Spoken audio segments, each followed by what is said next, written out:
Today we're going to start talking about our Chapter 6 material. We're going to talk about math of finance. We'll be talking about interest, loans, investments, things like that. We'll start today about simple interest. This is when you take a loan or you lend someone money or something like that and you just get a one-time interest payment at the end. So we'll start with the definition. If the sum of money P, called the principal, is invested for a time frequency T, which is usually in years, an interest rate of R per period. Now remember, your interest rate is going to be in percent. You will have to turn that into a decimal by dividing by 100. Then you can find your simple interest, I, which is P times R times T.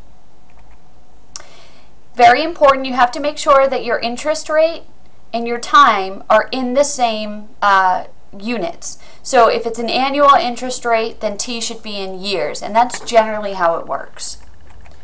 So for example, if we took $9,250 and invested it for 3 years at an annual interest rate of 4.5%, let's calculate the simple interest. Okay, so we're going to find I by taking P, the principal amount, times R, the interest rate, times time. So the 9250, we turned our 4.5% interest into a decimal times the 3 years. We get that our interest is $1,248.75. So that's the amount of simple interest that we earned after 3 years of investing this $9,250. Now we have another definition, the future value, which is the total amount of money at the end of an investment period.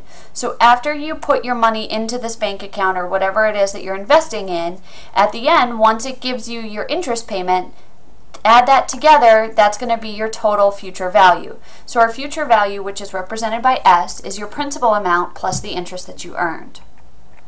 So if we invest $5,250 into a bank account at 3.2% annual simple interest for 22 months, how much will we have in the account? What's the future amount that we will have at the account at the end of these 22 months? So S equals P plus I. Well, we know our principal amount, $5,250.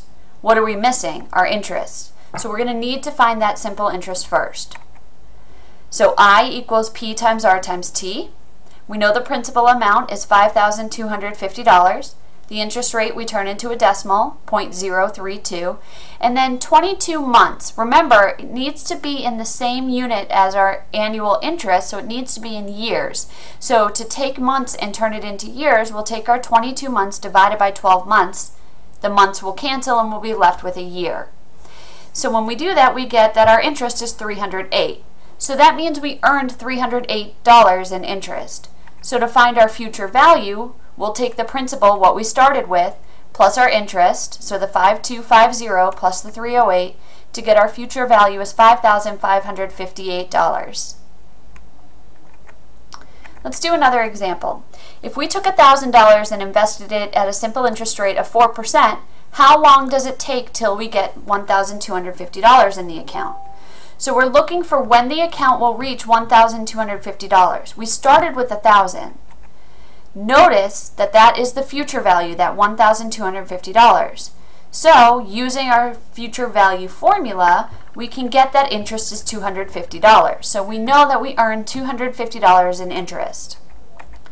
So now we can use the simple interest formula to be able to find time. We have I, we have P, we have R. We can plug those in and find T.